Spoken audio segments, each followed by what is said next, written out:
Hello, everybody. Welcome to the class, A Survey of Clothing in England, which was the fun name I came up with to say, I like all the clothing in England and I can't pick one time period. So I like all of them and I wear most of all of them, actually. I have everything right now. I've made everything except Romano Britain. But I already have plans to do that. So hi, I am Arnora, Captain Arnora in Skarpa. I am from the Middle Kingdom. I have been in the SCA for about 10 years.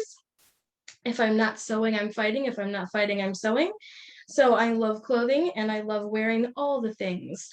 So my persona is normally Norse. But as I was saying at the end of my last class, I'm very tricky with I am a Norse person that ended up in Jorvik in England, so then I get to wear all the fun things as well. So a survey of his clothing of England. We are going to start at the very beginning, and let me pull up my PowerPoint. But a brief introduction here real quick. I do not know everything, as most everybody knows. If you hear me say something and you're like, ooh, I know more about that. I've done some more research on that particular area. Please put it in the chat and I will, my lovely moderator is gonna read anything that's coming up in there. Or after the class, I'm sure we'll probably have some time to talk about it. I would love to take more notes. I'm always willing to learn something new. And like I said, I am not the end all be all. I don't know everything. So if you know more than I do, feel free to throw that knowledge at me because I am more than willing to find out more new things. So let me get this PowerPoint up here and rolling. All right, here we go.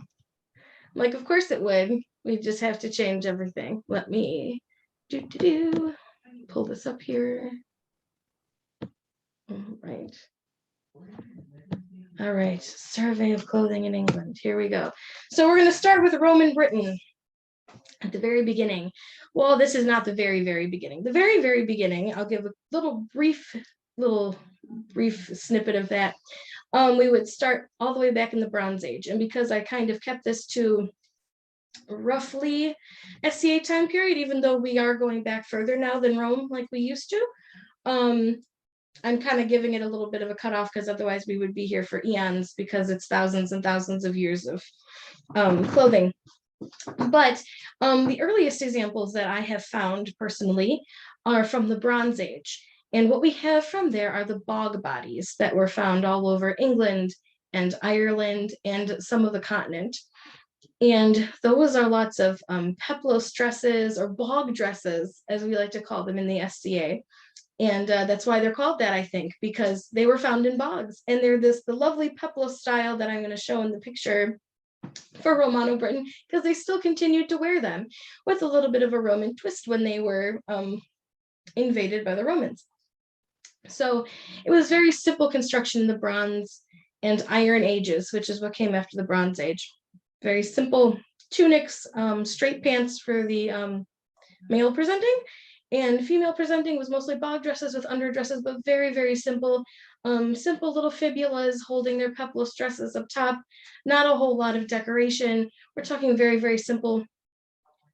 And then the Iron Age was with a little bit more embellishment. You start to see head coverings becoming a thing, because I didn't see too much head covering in the beginning, in the Bronze Age. In the Iron Age, I start seeing a little bit more of some veil-ish, like head wrap situations, for the females at least. And that was a quick introduction of a couple thousand years of history. And now we're going to get on to Romano Britain, or Roman Britain, also spoken as Romano Britain. And we're talking 43 BCE to 410 CE. So the Roman is for Britain. Rome was the last frontier. It was the place that it was the final edge of their empire. So it was the last place that they got to for invasion. And so they had been wearing the same clothing that they had been most likely wearing since the Bronze and Iron Age. Very simple pepless dresses.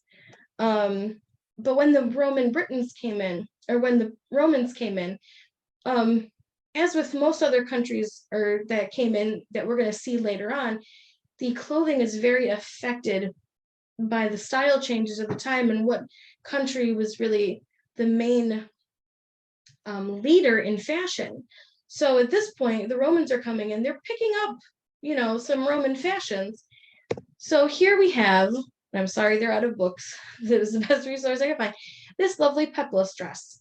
And it's, like I said, very simple fibulas up here, just a rectangular construction seamed up the sides. There is a little wee bit of almost like the weaving that would come off of a loom right here. At this point in Roman Britain, they would have had the ability of a floor loom.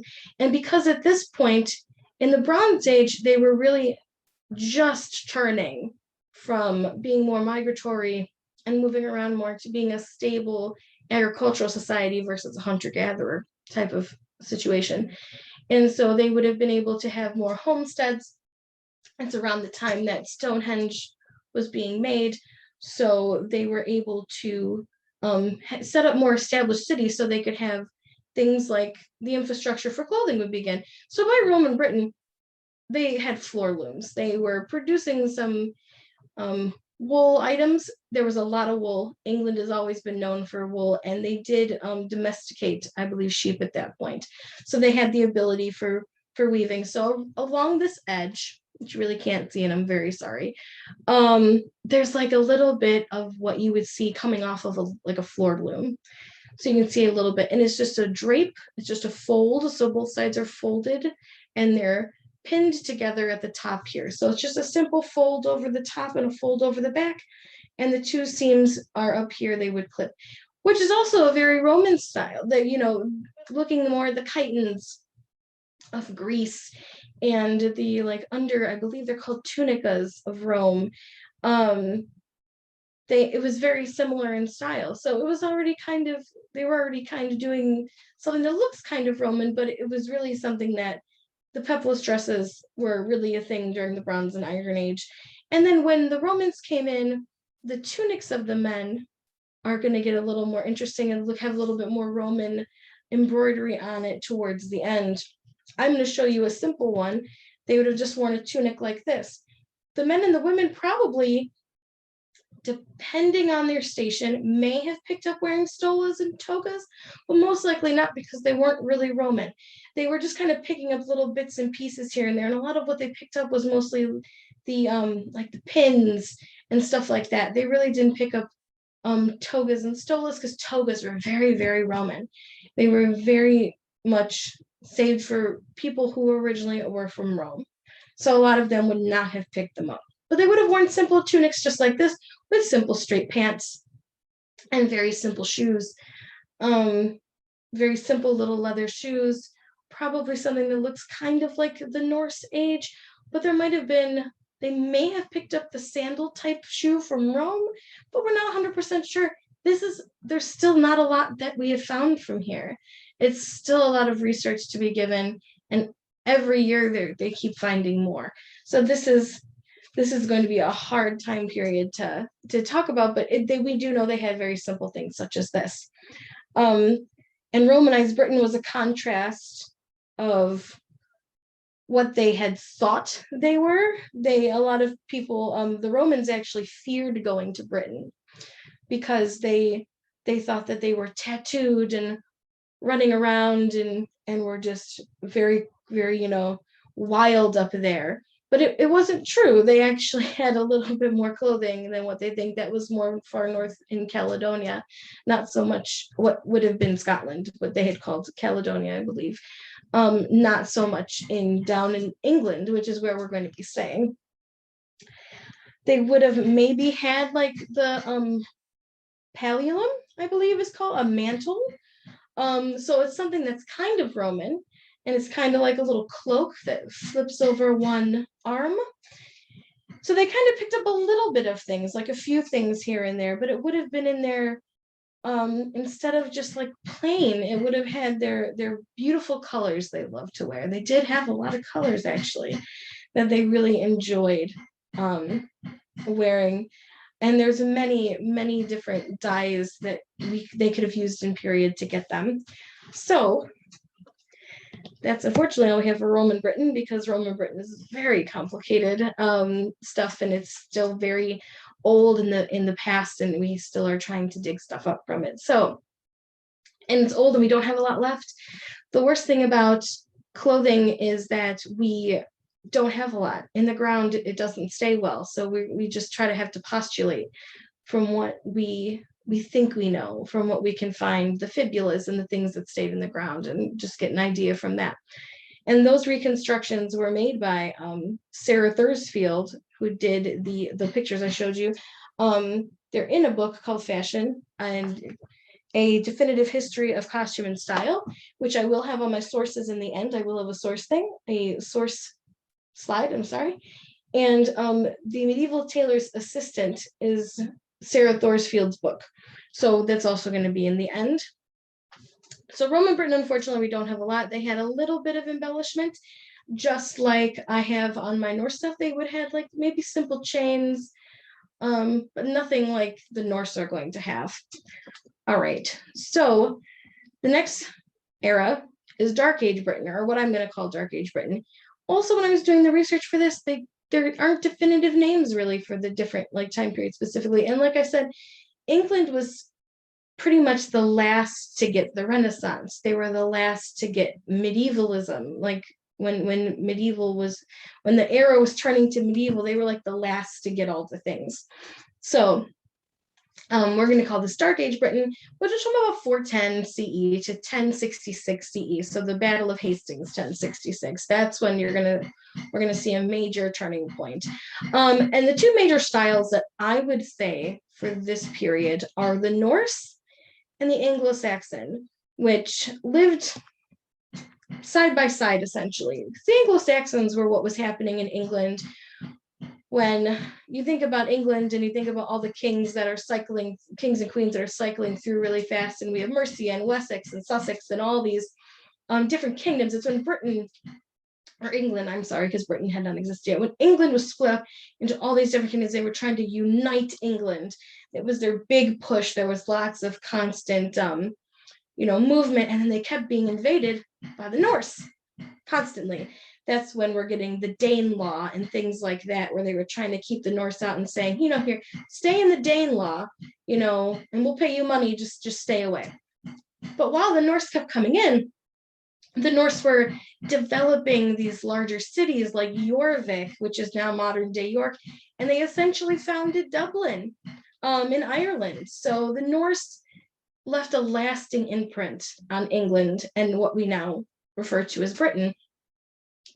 So they had to have picked up some of their clothing styles because they were just so common in that time period. They were around constantly. They were just a major part of their lives of, when will the Norse come back, essentially. So we have the Norse, and the Anglo-Saxons were pretty much the people that were in England at this point. They were the ruling kings and queens of all the different kingdoms that were trying to be the king of England, the main king of England, and try to unite all the kingdoms and try to change how everything was being done. So this is a picture of my wedding because I couldn't find a better picture. That's me and my husband. That pink is a color that can be made with natural dyes, and I love pink, so that's what I did for my wedding. So you can see here that for me, I'm wearing a simple underdress with, it's a rectangular construction, guards, a little bit of embellishment at the bottom with just some like different colors of green sewn on, and just some around the wrists and then around my neck, which is a keyhole neckline, which you will see commonly in both the Anglo-Saxons and the Norse concurrently. And then I'm wearing an apron dress. There is a lot of discussion about apron dresses and whether how they were constructed, because we don't have a lot. We don't have a lot of apron dress findings. What we mostly have is what would be found under our brooches, just these little bits. But we can guess and make an educated guess of how the construction was. And how I make mine is I have a flat front, a rectangular front, and two side gores that meet in the back, and I had, or two side pieces that meet in the back, a gore on each side, and then a gore in the back. And these are called apron dresses. They're called smockers. They're called many, many different names. And that they think they were called different things in different countries. So it all depends. I have on there some tablet woven trim on my apron dress, which is period. And so that was just very simple. It's a very simple thing. Under my bouquet, which unfortunately is in the way, but I can stand up, they would have worn festoons like this, and I have a little bit more on than they would have had. Usually it was just much simpler, but I like lots of bling.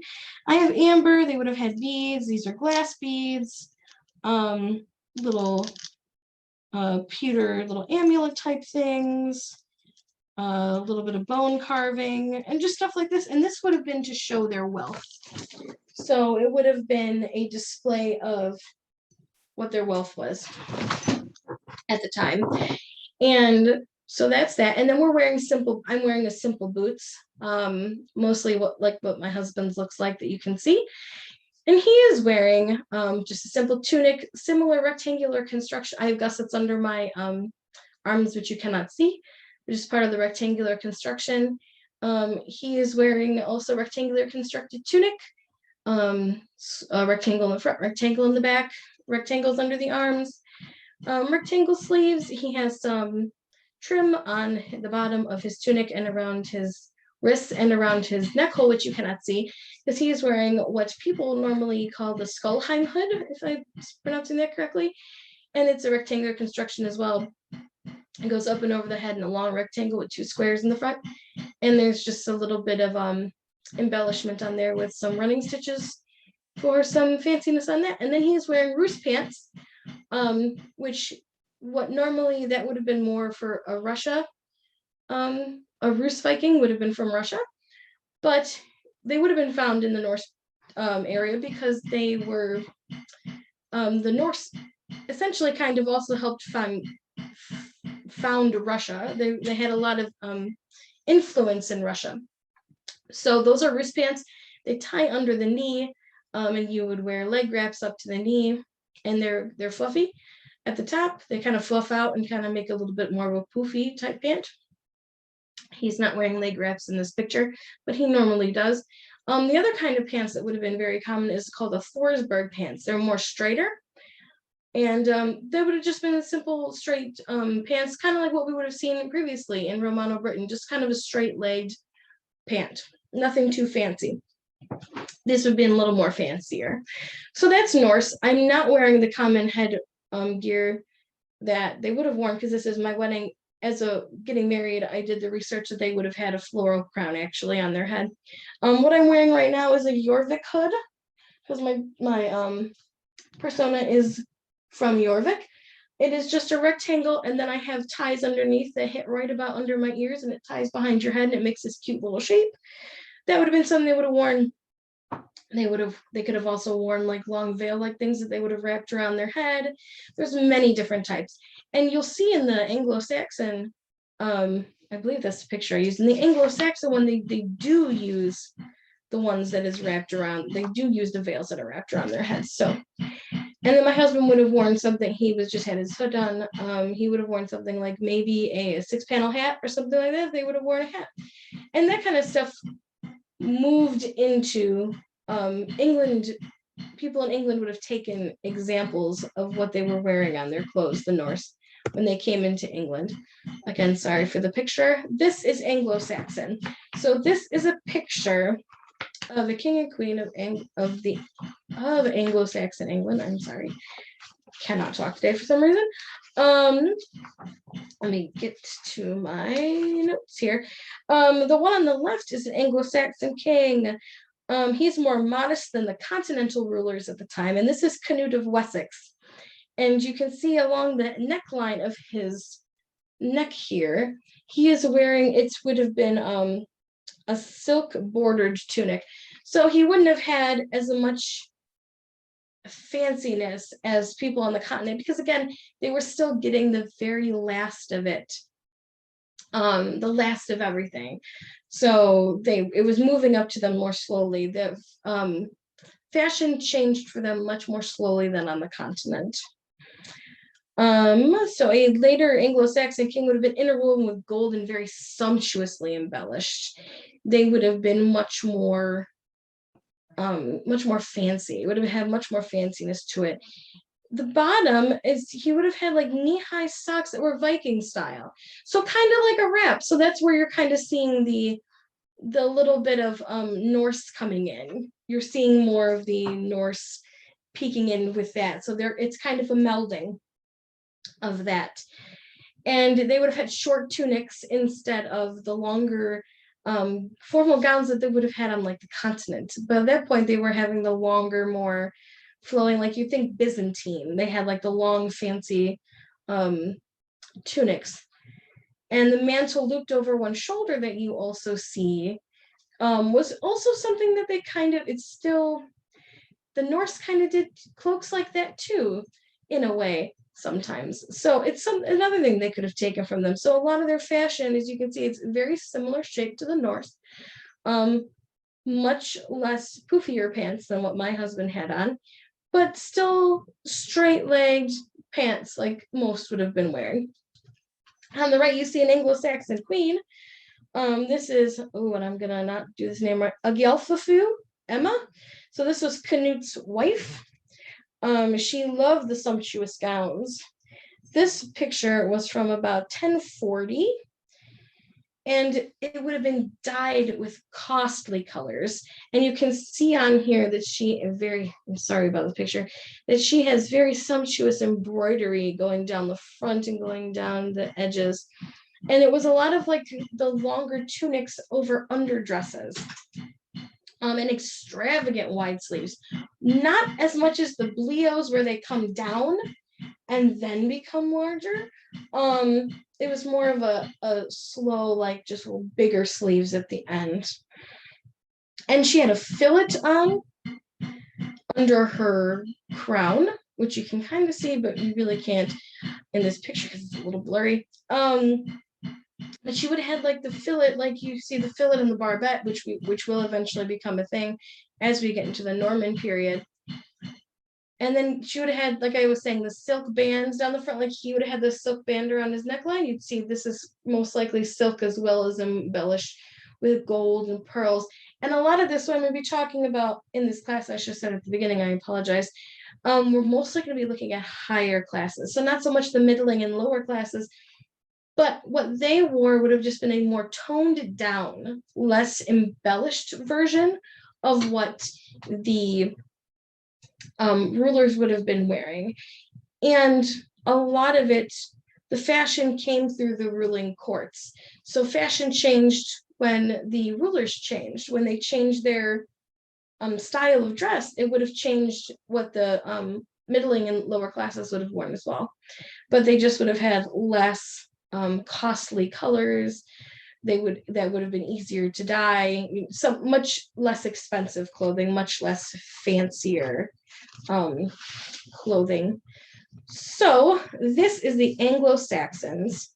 So you're kind of still seeing a lot of Norse kind of in there, not so much the women to an extent. The women did take some of the Norse style that did come in, but the men you see with the like little knee-high sock leg wraps, very Norse. All right. Now we're going to go into what is normally called the Norman Britain, but it can also be called early medieval Britain. And it's from 1066, so the Battle of Hastings changed everything. It changed who was ruling England at the time, which changed the fashion. So this is when the Normans are invading England, and the Normans and the Anglo-Saxons and the Norse all get together, have a huge battle called the Battle of Hastings, and change the ruling class of England for quite some time. This is when the big fight happened that changed all of how England was run after that for quite some time. So it goes from 1066 CE to 1154 CE, and the major style of the time is Norman, because the Norman conquest that occurred in 1066. So from Normandy, they took a lot of their fashions when they came in to the continent. or came from the continent into the island. So this is when we see the bleos and the long veils, and we're starting to see wimples. As you can see, this one is very elaborately decorated with a lot of embellishment and a lot of embroidery. And this would have been the common outfit that you would have seen in this time period for upper classes. So lots of embellishment. This is where you get the angel winged sleeves. And usually those sleeves would have been lined with very sumptuous fabrics like silk. The outer layers were probably wool still at this point. We could have seen some linen, but most likely not. But they would have had the keyhole neckline still, but a lot bigger, more square, like you can see on hers. It comes down a little more square. And just a lot of embellishment, just so much embellishment. And the girdle belts that you're seeing would have been another thing that would have been very large in this time. They would have had very elaborate girdle belts, lots of things hanging down the front of them. And veils are coming into use a little more in this time period. So that is the big thing. And we're going to hit because this is a survey of England. If we went into everything, we would, like I said, we'd be here for eons. So we're going to highlight the major fashions of the time and when the times changed and when the style changed. We're not going to go into every single thing, but we're going to try to hit the major points. And what she's wearing under that, as you can see, she has blue sleeves. It would have been something like an underdress. Like the Anglo Saxon queen and king were probably both wearing under tunics like this one. Usually I would have another one on under this that would be close to your skin so that your skin oils would not get onto your good clothes. So what she is wearing right now is an underdress, probably in a different color so that she can look more fashionable. Under that was probably just a plain, normal, that would have probably been linen underdress, so that it was easy to clean because they did not have the capability of washing these huge, beautiful dresses. So they tried to keep them as clean as possible. So the blue sleeves are most likely another underdress that could pop out just for a little bit more accent. So she have a little bit more color, very flashy at this time. All right. And then the gentleman, I love this one because, as you can see, he has a mustache, which is apparently a very Norman fashion. At the time, it was very, very Norman to have mustaches. They weren't really about beards. There is a class that is after mine in another track that goes very deeply into Norman clothing, just specifically Norman, and it's taught by Aveline from my kingdom, and she's very, very knowledgeable about Norman stuff. So if you really want to dig into the Norman stuff, definitely take her class. It's very, very good. We're just going to highlight Norman fashion and then have to move on to the rest of the time periods because there's a lot to cover. But I just love that he has a mustache. We don't really see it anywhere else. The Normans really loved a mustache at this time period. You're seeing here, there's lots of tight sleeves going on. So the billowy sleeves are kind of going away, and we're kind of inching into that medieval cotardie tight sleeves that you would normally see in the Middle Ages. You can see that the tunic is divided, so you're seeing those horseman tunics, people like to call them, where there is a split up the front, and they're called that because they would have used them to ride horses on. And then he's wearing hose down here on his legs, or pants. See, it says right here, bakas or hosa, pants or hose, and they're also very thin. Like we talked about, the Thorsberg pants are very thin. So the men's outfits are really not developing as fast and changing as fast as female fashion at this time. He has a leather belt and he'll have his sword on and everything. And this is from the Bayeux Tapestry. This gentleman is taken directly from the Bayeux Tapestry. Here's the picture of him, and I just think he's very jaunty and cool looking. So that is Norman. So it's very, very simple for the men. The women were getting a little bit more embellished with their clothing at this point. So let's move on to medieval Britain. And this is the time period that I'm trying to figure out what the time periods were, because it's very difficult sometimes to see when, like I said, when medieval times hit Britain versus when the Renaissance hit Britain, very different time frames.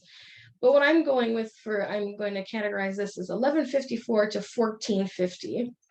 And this is when you're just seeing lots of changes We're going to start seeing a rapid change of fashion, mostly because of the different places that they're getting to see. There's traveling is getting to be a little bit more easy, and you're getting more people coming in and out of the country, so they're being able to see lots of different styles at this time.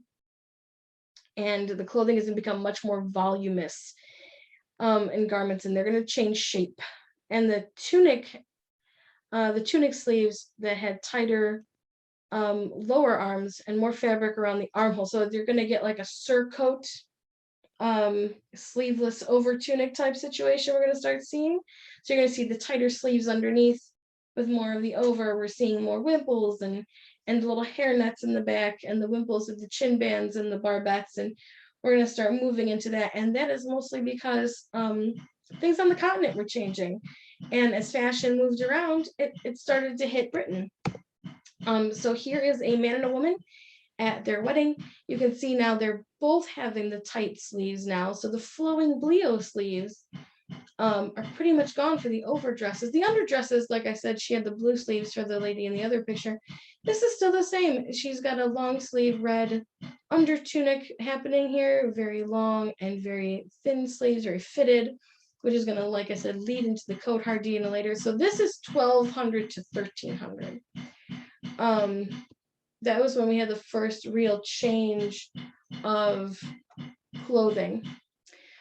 So over her long sleeve tunic, you can see her sideless surcoat. The sideless surcoat is starting to become a thing. It's not a sideless surcoat yet. This would just be called a surcoat. The sideless ones had the big dips on the sides. So this would just be kind of smaller around the armholes, a little bit bigger, but not too much. She has a silk hairnet on, and the surcoat would have been longer than the tunic. As you can see, she's pulling it up on her in her hand so that she can carry it, because it would have been longer. This is when we're starting to see a little bit more of conspicuous consumption, as it is called, starting to if I'm getting that word right, I apologize. Starts to come in, where they start to wear more fabric because they know that it shows that they have more wealth. The more fabric you can afford, the more wealth you had, because fabric was incredibly expensive, even still at this point. And this is also when a lot of laws were introduced to control what the different social classes would have worn. So sumptuary laws were starting to become a thing about what they could wear and what they couldn't wear.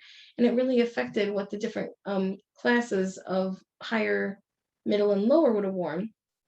This would probably be more of a higher class lady and gentleman to her right. So what he is wearing is also a tight sleeved under tunic, and his surcoat has a skirt that is slit up the front. So you're seeing a little bit of Norman. You see that white line. Still a little bit of Norman with the slit up the front, because the Normans really did the horseman's tunic thing, and they're still doing it. And he has buttons. Those little white circles are buttons down the front. So he had a little button-up surcoat. So his would also have been called a surcoat. So they would have the surcoats over their tighter tunics. And I don't have a picture of the barbettes and fillets, but the barbettes kind of look like little crowns, but they're made of linen. And they have the linen wimples or fillets that go under their chin. And it was like the first wimple was just the straight under the chin, feeling that it was just a little strip. It wasn't the full wimple. We're going to get into that here in a minute. But it was very like that, and they wore simple cloaks over their clothes. So that is 1200 to 1300. So very simple. Now we're going to get into 1300 to 1380. And here is where we're going to see the sideless surcoat really come into play, and the coat hardie. So what this lovely woman is wearing, she is wearing the frilled veil, as you can see, which really was a fashion at this time. I'm sorry, the picture's so bad, but it's a frilled veil, and which is very expensive because it's so much extra fabric to have on. She's wearing her little braids in the front, And under here, she's wearing her cote hardie with very tight sleeves. And the most expensive fabrics at this time were red. So she's wearing so much red because she was a queen, as you can see from her headgear there. But she's wearing a cote hardie, a tight fitting cote hardie, underneath of her sideless surcoat. And you can see the sideless surcoat right here. As you can see the big cut-ins, because as I said, the surcoats are different than the sideless surcoats. The sideless surcoats were very deeply cut. They were much more deeply cut than just regular surcoats. So there was a little bit more, they were a little bit more fancy. And this surcoat was made of very sumptuous fabric and could be made with brocades and very expensive things. Again, with just the conspicuous consumption, just as much fabric as they could wear. The skirts were big and long and flowing, and you can see her mantle. The weight of her mantle is actually held forward in her hand, which is a very stylish thing at the time. As you can see, her hand is holding it forward because they were so heavy. And you can see kind of in the back of this that it looks like fur. It's because it probably was fur, and it was probably very expensive ermine fur or squirrel fur at the time, because it was so very expensive. And we're going to see fur become a much major thing here in the next slide, I believe, because fur started to become the style icon. It was a thing that you would have that would show your wealth. And so that is this lady, and she would have had simple shoes. You can see they're just the little pointed shoes. They not like the Poulians that we're going to see later on. The Poulains, I'm sorry, that'll be much larger and much more crazier when we get to the 1400s. These just would have been simple pointed toe shoes. And then the gentleman. Now we're starting to see this pigeon breast area where the men liked to have almost this like pigeon chest that we like see in much later time periods that are past the SCA time period. But they really enjoyed the puffier chest look in this. As you can see, his chest looks a little bit more puffy, a little bit more done up. He has a shoulder hood with gold embroidery around here, so you're really seeing a lot more of the. I'm so sorry. I'm hearing my husband teaching a class from another room, so I'm sorry if you hear the hammering. And so you can see here he has the gold embroidery on there, which would have shown his wealth. He has a little bit more of a baggy upper sleeve and tight low sleeves, which this would have been a really big thing. And this, again, this pigeon-breasted tunic, which would have come down into a really thin area here. And they loved wearing these low hip belts. This was a big fashion of the time. And they have these very tight hose with the leather soles on the bottom. So you can see this little black line. It was leather soled bottom of these hose. And that would have been their pants. And under these would have been I'm forgetting the word of it, but they would have been like little like breeches, little underwear type, little shorts, almost like little linen shorts. But you can see the nipped in waist, his hair is ear length, and there was a big difference in styles from the Anglo Saxons to the Normans with hair. Now you can see in the Norman hair pretty much stayed. Anglo Saxon hair was a little bit longer for men, but this hairstyle of it being at the ears was much more for men. Was much more for the later period men. So they stayed more up in the ear area instead of staying with the longer Anglo Saxon cut. And there is no fullness below the set off of the belt. So the fullness stops, there's big fullness up here and it stops right here. So this is pretty straight actually at the bottom.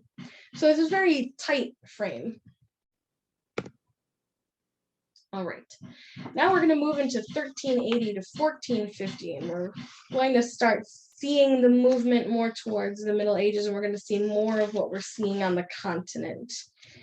So this lady here is wearing a houppelande, which would have been a big fashion on the continent that would have finally gotten to England with very lovely headdress there. Their padded rolls form into a heart shape and is worn with a linen or silk veil. Off the back, she has an open collar, as you can see right here. You can see a little bit of the writing on there. You got an open collar. And now the belt is held way up under her bust. So it would have been like an empire waist is what we would have called it nowadays. And it would have been held up there. That would have been where the main bringing in point of the clothing was. And then she has narrow cuffs, but with the narrow cuffs, they narrow the cuffs so that you get these huge sweeping sleeves. And this is a robe from about the 1430s. And this is what would have been going towards the houppelande actually going out. So this is kind of a houppelande, more towards the end of what the houppelande was. And it was usually the high collars were folded down. And it was the start of the popular V-neck in the later century, because we're going to see this again, this movement to a more V-necked shaped outfit. And so this is her, again, they were wearing the fabric, so much fabric, so that they could show their wealth. So these gowns, again, they would be like with the surcoats we saw earlier, they would be holding their surcoat up or their houppelande up while they walked. And you see a lot of the pictures when you see houppelandes, and because she's sitting, you can see all the fabric trailing out in front of her. But if she was walking, there would be a huge trail behind her because they would have used so much fabric. And you can see how much fabric they're using because you can see that there is folds in here. There's actual pleating, almost like pleating. They're trying to like pleat it so the pleats look nice in front of it. That's another thing that we will see in later periods is a lot of the folding. So specifically your pleats look really good in the front because you're just wearing so much fabric. This would be a male version. Again, we see the stylish haircut we were seeing earlier that stayed from the Normans. And he has a high collar that was done up actually, instead of being folded down like the ladies we saw. And they would require short hair. So that's actually why the short hair stayed, because it would be so high that they couldn't have hair that was longer than this because it couldn't get past their collars that they had. And again, the belt is holding the pleats. His is lower than hers. His is more at the natural waist and not so much under the bust. And the chaperone hat, which is a huge style. It's the one that we see that sits in. It's almost like a roll with all the ruffles around the top, and usually a leer pipe that hangs down that can be thrown over the neck or thrown over the head. But you still see, and he has an under tunic on with very, very tight sleeves. And I'm sorry, a doublet. It would not have been an under tunic at this point. It would have been called a doublet, a long doublet with sleeves that cover the hands. So we're getting into that point where we're doing sleeves down to about here. Because if you're in an upper class, you don't have to work. And it was another thing that they saw with the houppelande is that they could afford to have so much fabric and not really move around because they weren't really working. It was another way of showing their wealth. And this one has vair lining in it. So the vair and ermine we talk about, and the vair is the squirrel lining. And it took advantage of the wider and cheaper textiles produced on better looms. The large houppelande robes reached to the ground at the hem, and sometimes the sleeves even went to the ground, and it replaced having a mantle instead.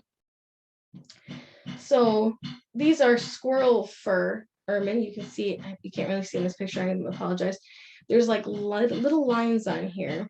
And that is because when you do the squirrel pelts and they line up, there's lots of little lines. And it was very expensive to have vair lined things because they would have lined the entire thing. So not like how we kind of cheat today. Like if I would make this, I would cheat and I would only line probably up to my elbow and around the edge if I wanted to get this edge, because it would be so expensive, because it was incredibly expensive to have that much fur. So this is a man's houppelande, and houppelandes were a huge fashion at this point. They were the big major fashion at the time. And I had to put this in because I love this headgear, and it is specifically English. It really didn't come from anywhere else. It is very specifically English, and let me pull up my notes on that. Gone too far now. So she would have been, this is from 1417, so we're getting more towards the end of the period. And this is a hat with marvelously horns that are marvelously tall and broad, it says. So you can see how they would have explained it. They are wired horns with a frilled veil. So right here would have been a frill right along the front. And almost like the butterfly hennons we are going to see later, but it would have just been horns straight out of their head like this. And she has a lovely crown because she is a queen. This is actually the Countess of Arundel's effigy that was made in 1415, and it records the fashion at the time. So she's still got the sideless surcoat going. So these were still a style at the time. The sideless surcoat didn't go away. Actually, it got even thinner in the front. So we started with the over surcoats that were just around. They were just like, you know, almost like a tank top like thing with just around the edge here and just like wide parts at the shoulders. As we go through, it gets thinner and thinner and thinner down the front. And you can see the other one, it was much thinner. This one, there's almost nothing. It's almost like one strip of fabric on her effigy. And effigies and brasses are probably the best for what we get for clothing examples, because at that time they wanted to make them so incredibly lifelike that they wanted to preserve how their outfits looked at that time, that when we look at effigies and brasses up close now, you can see like the little minute details. I mean, on her outfit right now, you can see every single fold that she would have had. And it would have just been, they're incredibly detailed. So what we see on her is we still see this fashion of the sideless surcoat. It's still here. And now we're seeing the coat hardie really come out. So she has these really thin sleeves. So she's wearing a coat hardie under this. You can see the sleeves, and if the picture was better, and I apologize, you would see little buttons right from the wrist down to the elbow. She has a little hip belt on that you'll see, and it was worn under the surcoat, because a lot of times they would hang a belt off of it, and you'd hang your belt pouch under there, and it would be much easier for people to steal from you if it was hidden under your surcoat. And the mantle and sideless surcoat at this point were very ceremonial, and they marked nobility. It was a major thing at the time that this was the picture of ceremonial wear, was the sideless surcoat. At the time, the houppelans they were in the late period, they were kind of on their way out. This is a little bit more earlier in this time frame. Should put the one before the other, I apologize. But the mantle that she is wearing with this cloak that we saw and her surcoat really at this time period, because it was kind of past where we saw it before, it denotes nobility. So there's her. I just love the hat, and she has little crispinets under her hat, which is just so cute.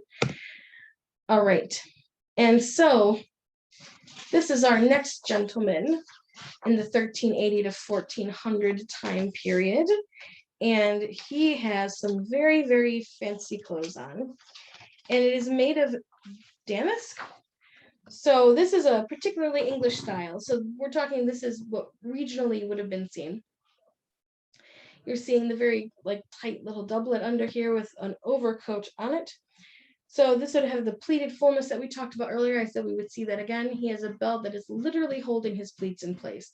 So there is so much fabric on here that it is showing their wealth by showing that they can afford so many pleats of fabric. And they even have a pleated sleeve head on here. I know the writing is not great, but the pleated sleeve head is right there. And there are so many pleats. And the belt has gold decoration on it. So again, it's another showing of the wealth. And the garments really only went down to the upper thigh. They weren't the long robes of before. So went the wrong way. So they're getting much shorter at this time. And this is sable or marten fur lining. So it's getting even more expensive. So shorter doublets with long sleeves were an English fashion. This was not really happening anywhere else. This is a particularly English fashion. They really much enjoyed it. And the silk's symmetrical formal pomegranate pattern was another thing that they were getting from other places, but the cut of this was coming from, the cut of it is what is particularly just English. And to economize the doublets, and they would have plain bodies with silk used only for the sleeves. So these sleeves, we're starting to see removable sleeves at this point. We're starting to see them come apart in this point, and so that they could take them off and remove them if they wanted. And then a tall sugar loaf hat, which I just think is so cute. They just are almost like a little 6-panel type hat, or not 6-panel. This would have probably been a 4-panel hat with a little fold. I just think it's so cute. So that is the end of the medieval period. We're now moving into 1450 to 1603, and it's going to take us all the way through the Renaissance. Now, I say that as a major time period, we're going to hit a lot of landmarks in this time, because there's a lot to cover and a lot of things changed. So this is when the Renaissance has finally made it to Britain. The Renaissance started in Italy and took quite an amount of time to get to England, because as I said, they were like the last frontier. Really, they were the last place everybody was getting to, because it was so far away. But they took a lot of their fashion from the continent.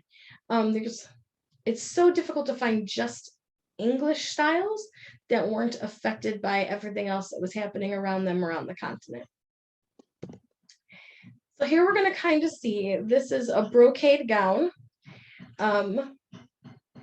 You can see, I've talked about the butterfly hennin before, that we mostly see on the continent. In England, they had something like it, but it was worn further back on their heads, where if I was to wear one on the continent, it would kind of come back at a nice little jaunty angle for the wires. But in England, they wore them completely flat on the back of their heads. We don't really know why. She has a deep, deep collar that kind of comes up in almost like a heart shape, like it comes up and it goes around. And this was coming from Burgundian fashion at this point. And the skirt is right at the waist. It's hitting right at the waist. It has long sleeves with cuffs. And so this is hitting right at the waist. The waistline is right where at her natural waist. It's not too much. It's not the under bust that we line the empire waist that we were seeing with the houppelons. It's coming more back down to the natural waist. And they tended to wear shorter versions of the continental headwear, as I had said, which their butterfly hennins were not as crazy. And this is Lady Margaret Peyton's gown. It's flaunting expensive patterned fabric, and her collar is turned back to frame rich jewelry. So the collars were folded over, and we're starting to see, again, this is taken from Burgundian fashion on the continent, where you see the Burgundian gowns that come down and have a lot of fur. It's very similar, but in England it would have been richly embroidered, and it would have had those little differences. So not as extreme of a V that you see on the Burgundian, it's more of a rounded neckline, and the butterfly hennins were much flatter to the back of their heads. And the gown is much longer than the wearer to mark the excess, as you can see again. Just so much extra fabric. And this would have been silk brocade textile, as I had said, and just so much extra fabric so that it would have shown off all of her wealth. And then this jaunty gentleman is wearing what we would commonly associate with like Henry VII, I believe, is who would have been around this time, Henry VII and before. And you see that we have the wide-toed shoes are starting to come into effect. This one actually says it has leopard lining, which I find very interesting because it is very expensive and would have been from other places. So they would have had to pay to have that brought in. So it would have, again, this because he is a higher born gentleman, he would have been able to afford it. And this is more towards a later period. This is more about, we're about to turn into the 1500s. This is from about 1490. And this was made with all the elements from France. So it had a lot of French feelings to it. The broad shoulders that will eventually become the very broad shoulders of what Henry VIII will wear. Flat-toed shoes. You have lots of draping, just so much draping. And they're draping because it's a show of wealth with another wide neckline. As I was saying, another takeaway from the continent. So loose fitting gown hides the close fitting doublet and hose. So you can see under here, he has a very close fitting doublet, very still tight to the wrist. So we're still seeing that, that's still happening. And still the tight fitting hose, which will stay tight fitting for the majority, for actually the rest of the time period. So not a lot of baggy pants really anywhere, or baggy hose of any kind. This would have been silk on the outside layer, and you can see that he has open sleeves. And we're going to see that a lot more in the actual Renaissance period, because they love to have the hanging sleeves, as again, it just showed wealth. And these are clasped, so he could clasp it down his arm. Like you can see, this arm is sticking out through a hole here, and his other arm is completely through the sleeve. So this was a hole he could stick his arm out and wear it differently if he would like. With this another same kind of hat, the Sugarloaf hat, but it is much shorter now and much flatter on the top, still has a brim that comes up with some lavish feathers in it. And as you can see, he's hawking with his hawk, which was a higher level sport that was mostly for kings at the time. So there's his. And now we've moved on to 1500 to 1550, and this is Catherine Parr. So this is more towards the end. This is about 1545 is when this gown would have been from. This is when the major change in this little chunk of time period happened. It was pretty much very similar up until Anne Boleyn in the very early period. Catherine of Aragon kind of looked like this, but the fur-lined turned over sleeves that we're seeing were very much came in a little bit later, but not by too much, because Anne Boleyn had them. So a little bit earlier. So this is Henry VIII's last wife, Catherine Parr. And there's a lot of triangular shapes happening. Sorry. A lot of triangular shapes happening here. And again, lots of just a very conical shaped body. So what you're seeing under here now is also some Spanish influence. So Catherine of Aragon would have worn a Spanish farthingale, which would have been a more conical shape. And so that would have been something that they kept for a very long time until we get to 1590. You're still seeing that very conical farthingale shape. So that would have been how they would have gotten the conical and very triangular shape. They're really going for triangles here, very triangular in shape. And it was the four-part, which we see right here, is very rich and very beautiful. It matches these. It matches the four sleeves, and they all have pearls on them, which you really can't see, but it's pearled and embroidered. And she has a girdle belt made of gold, and she has half sleeves with a shift showing. So her shift is popping through here, through these holes you can see. Again, a show of wealth, that she could have such flowy undershirts. And then all of this is just fur line pulled, like turned back to her elbow. And we're seeing a more square neckline now. We're starting to see that. We started to see that with Henry VIII's wives. You're seeing a much more square neckline with partlets over the top. So right here, she is wearing a translucent linen partlet. Towards the beginning of this time period, it would have been a much more solid, more thicker partlet, and not so much the thin partlets. Very thin. I mean, this shoulder strap is right on her shoulder. They started further in by a little bit, close to the beginning of this time period, but not by much. This is a rounded French hood, and it comes to just under the ears and sits back over braids. So under here, she would have had the typical Elizabethan hair taping. We call it Elizabethan hair taping, but it would have just been hair taping at that point, where you have the braids curled up around your head, and they're actually sewn onto your head around the crown.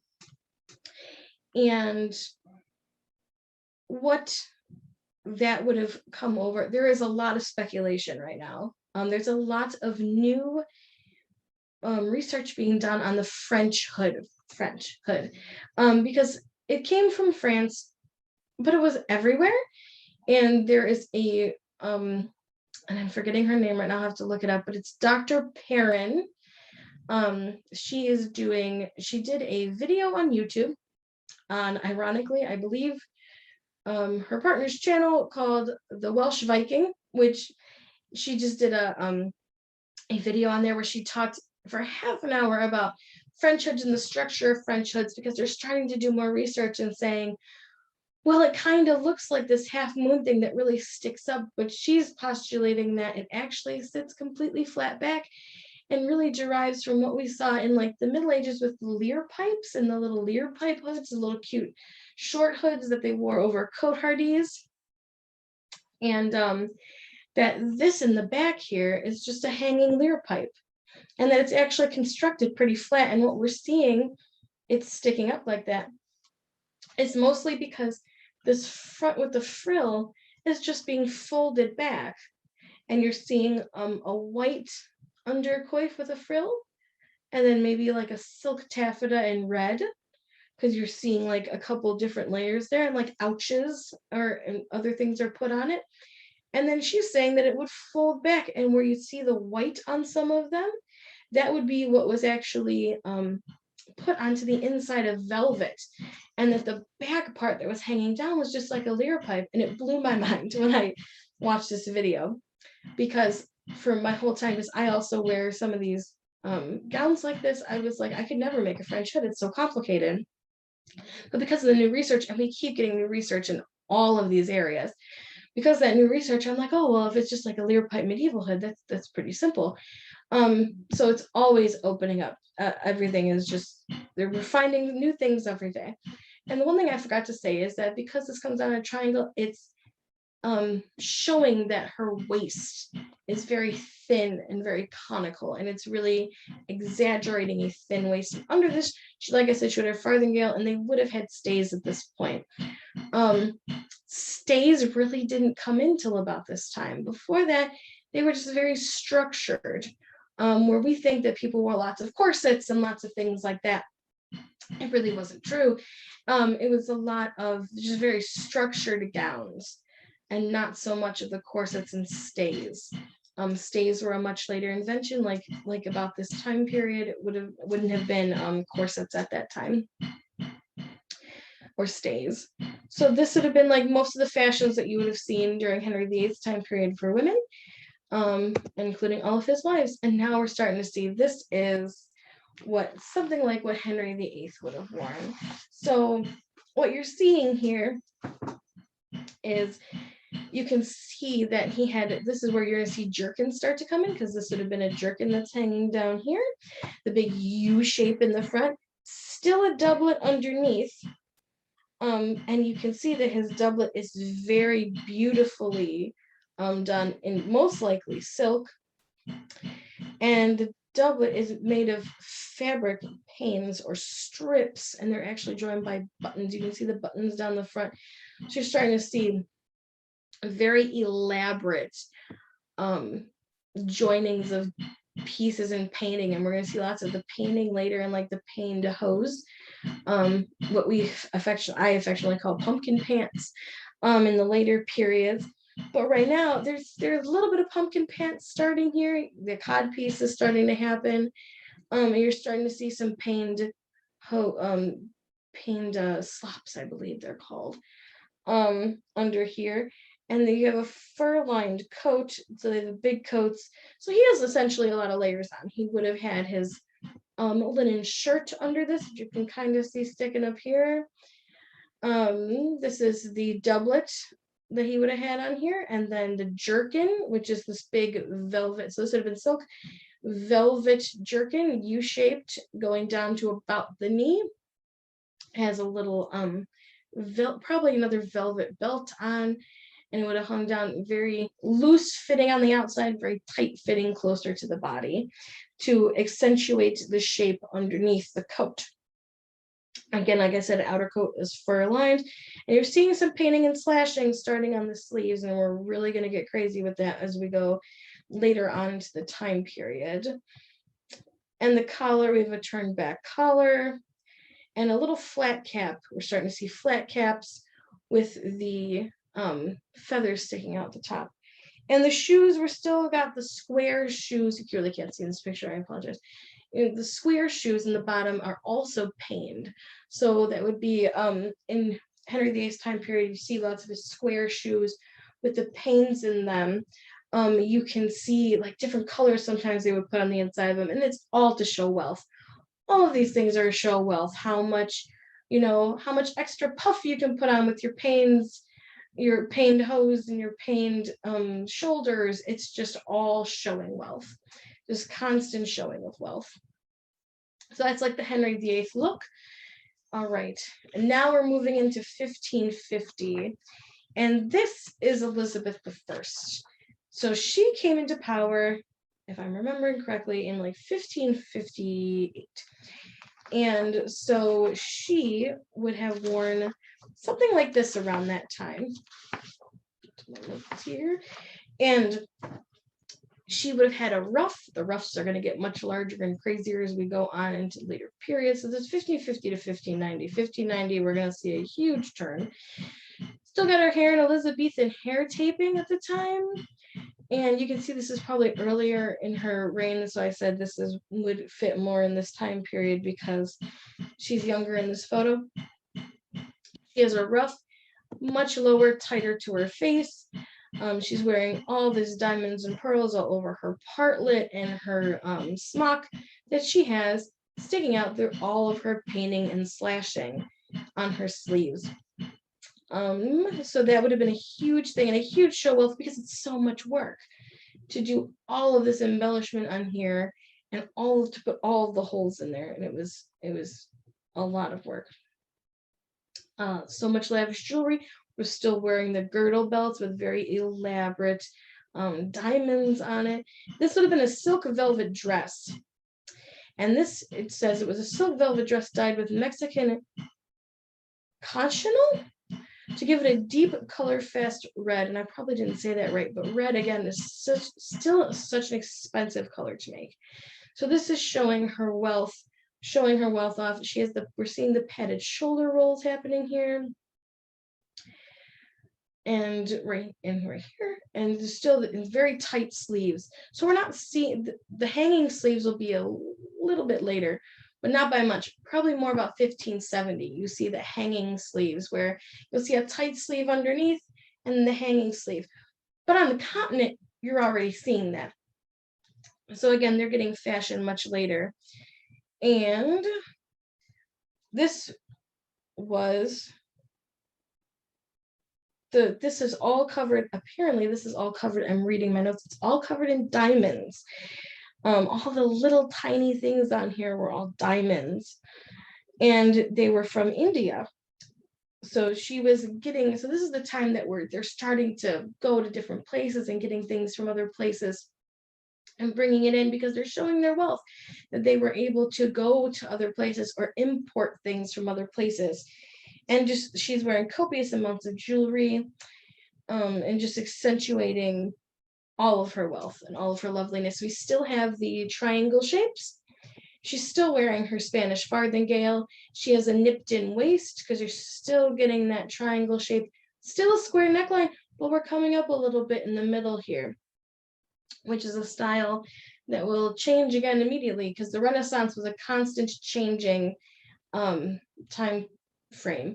There is a lovely YouTuber called Samantha Bullitt, who her name on YouTube used to be the Couture Courtesan, and she does an entire YouTube video of this essential time period in the Renaissance time period, going through all the different intricacies, and it is a half an hour long video. That's why I said we'd be here forever if we weren't just getting snapshots, big movements of different fashion styles, because it would take forever to go through every single thing. All right, this gentleman is also about 1550 to 1590, probably more about 1570, and he has on him, let me get to my notes. Here we go. This would be when the Spanish style was really coming into effect. So again, Britain, it's very hard to get distinctly British fashion because Britain took a lot from the continent. There's not a lot that's just distinctly British. They took just a lot of examples from the fashions that were coming from the continent. And so the horizontal lines at this point you can't really see it on the doublet, but there's horizontal lines. They loved the horizontal braid on the doublet, and it was helping to make the shape. Because again, we're seeing that it went away for a little bit. It's on the 1400, that pigeon-breasted body. And we're starting to see it come back, that the little more like rounded chest again, but nipping in the waist again with the belt. And the big puffy pants. So it was a clear division between each body part here, so that you could see the different still cod pieces still happening. And this is a doublet. You're seeing a ruff that was probably attached to his smock that he's wearing underneath, because you can also see some ruff at the wrist as well. It's very tailored. So when we started in like the very beginning, in about the 1200s, we saw those very thin, those very flowing figures. At about the Côte Hardy and about the 14-ish hundreds, everything started to get more structured. By this period in the Renaissance, everything is incredibly cleanly tailored. You're just seeing the very clean tailored lines and everything like that. This would have been from, this is about 1564. And it was, like I said, it would have been a heavy braid satin cloak, and it is slashed black velvet was the subtle decoration on the cloak. So they're going a little bit more subtle on the cloak, but not a lot. More of what you're seeing that's very embellished is the braiding on the doublet and the braiding on the hose, or not the hose, the pumpkin pants. I believe they're called slops. I'm so sorry. I keep forgetting what the name of them is. And then we just have a little flat cap up top. And they have little silkish looking shoes at this point. So the square toe is essentially gone. And we're getting back to a more foot shaped footwear at this time. So that would have been 1550 to 1590. And now 1590 for women. I'm sorry, I should have put that as 1590. I apologize, I mistyped that. This would have been 1590 to 1600. This is when we're seeing a major change in women's outfits, because the Spanish farthingale goes away. And you start to see this thing called the wheeled farthingale, where they get that almost drum shaped, you can see straight out from her waist.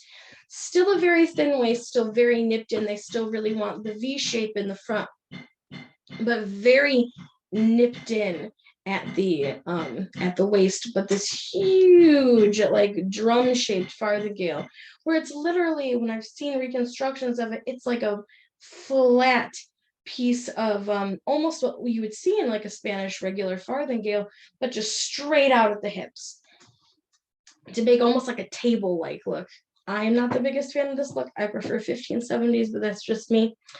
And this is when they were still pinning people into their clothes at this point. I forgot to say that earlier.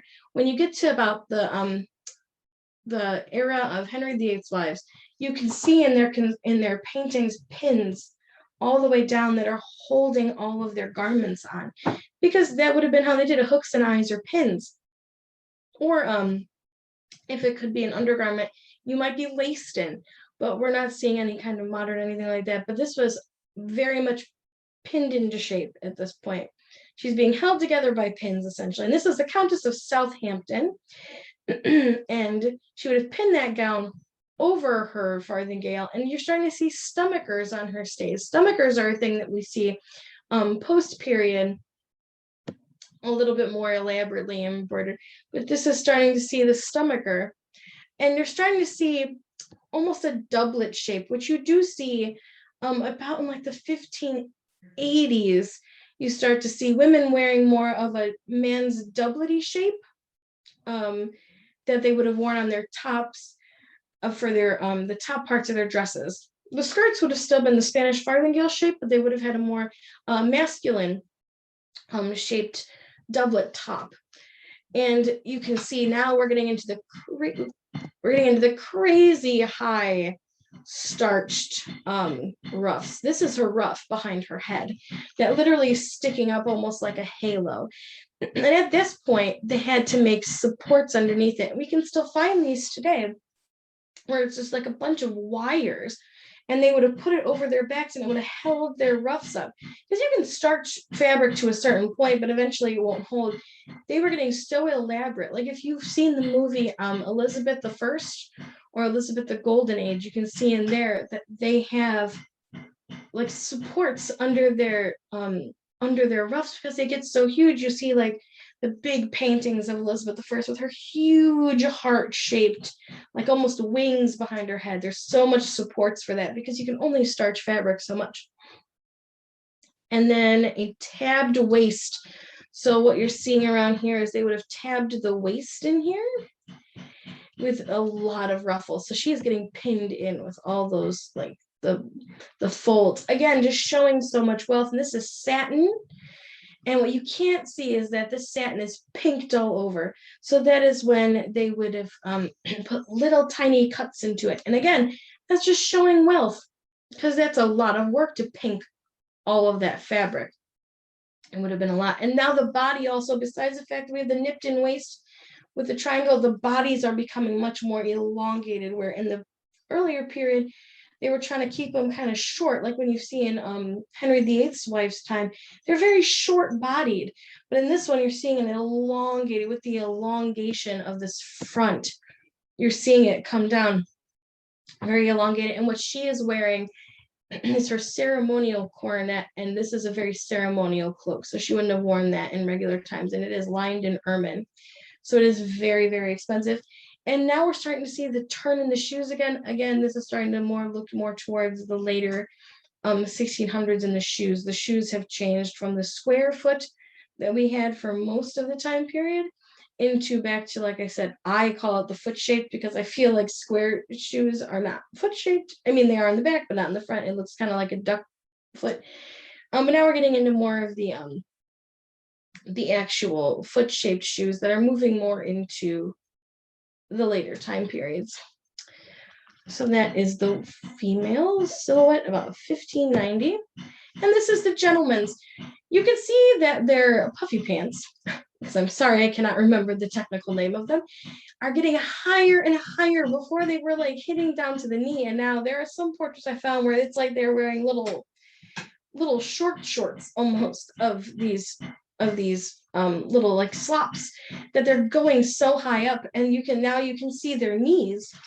And a thing that men have always, since like the 1400s, when we saw those tight-fitted tunics and cohorties that were coming in with you could see their legs. They were always admired for their shapely legs. So this was a big thing.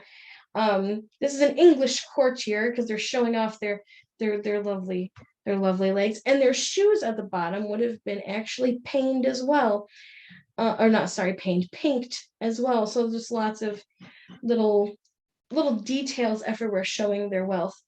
And he showed off his well-shaped legs. It was a big thing for them to do, and it was essential for court to show off. So he would have been a courtier at court. So he was trying to impress.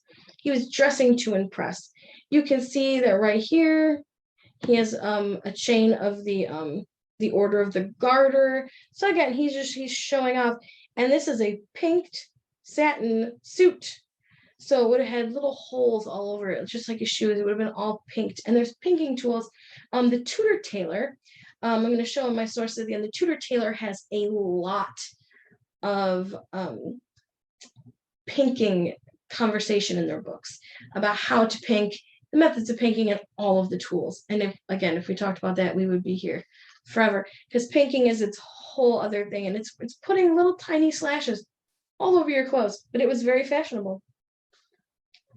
And now you're seeing also, they're going so high up, the stockings are turning over their garters that are holding up their hosen at this point, because their slops were getting so high up and so tight, and they still have the pulled in body here. You can see he's still got the same waist, still got the bigger the fuller, like pigeon breasted, but now these sleeves have gotten a little less tight and they're getting a little bit more puffy. And this is where you're seeing a lot of the cloaks that go over one shoulder. It was very fashionable at the time. So you're not wearing the big coats of the later period. You're seeing more of like cloak and dagger type of thing, I would say, I'd call it. Very much more, and it's got a turned over collar on it and very elaborate with all the braiding and the gold work, and it's just showing off his wealth. He's just showing it off, and it was excellent quality and very stylish at the time. So he's trying to show off all of his wealth with his velvet cloak, his satin, complete satin from probably only his ruff is linen, so probably from his neck all the way down to his feet, because most likely his stockings were most likely satin, as well as his shoes. So it was just very expensive. Just very expensive clothing. I think we finally have hit the end. All right, so I have some sources here. I used a timeline for English history from English Heritage, a very good website, and another timeline from BBC. And then the books I've used extensively that I enjoy. I taught a class prior to this about beginning clothing making. And these are the books that I swear by. It's What People Wore When by consultant editor Melissa Levinton. Fashion, The Definitive History of Costume and Style by the Smithsonian. And The Medieval Tailor's Assistant by Sarah Thursfield. As I said, she made some of the reproductions that I had showed pictures of in the beginning. And The Tudor Tailor by Ninya Michaela and Jane Malcolm Davis. These are some of the best books. I was not able to put the Norse stuff on here, but what I use for a lot of my Norse resources is Nellie Gleisel, and she has both a book and a YouTube channel where she talks about all the different clothing that the Norse people would have worn. So, and there's so much information out there on the internet now that I do a lot of beginner costuming stuff, and there's a lot of a difficulty with buying a lot of resources. So you can find so much information on the internet. Don't feel like you have to buy all the books to be able to get all the information. There's just so much on the internet, and there are so many. There's they call it Costube, but it's a costuming community of people now that they are dress historians that are online on YouTube at your disposal, who make particular videos about specific time periods. As I said, some of them I'll just rattle off right now. Nicole Rudolph, Abby Cox, Samantha Bullitt, Bernadette Banner, Kathy Hay, Morgan Donner, Opus Eleni, and so many others that I am probably forgetting. And if you find one of them, you can just go for hours on the internet and just go down a rabbit hole of every costuming area you could possibly find. And as I said, I am not the knower of all things. I probably got things wrong. I probably missed some things. If you think I did, feel free again to put it in the chat. And I'm always willing to learn. And I feel that, like I said in my other class, costuming and learning about dress history is a journey. We're always learning new things as we go. And there's information coming out every single day of stuff that they're finding and new finds that they're making. And it's a constantly evolving a history, an area of study. It's just constantly evolving. And so we have so much still to learn, but I love every bit of it. And I love wearing clothes. So I'm so glad you all came today and got to hear all about clothing in England and how it was related to the continent and how it had some of its own flair, and walked through history with me.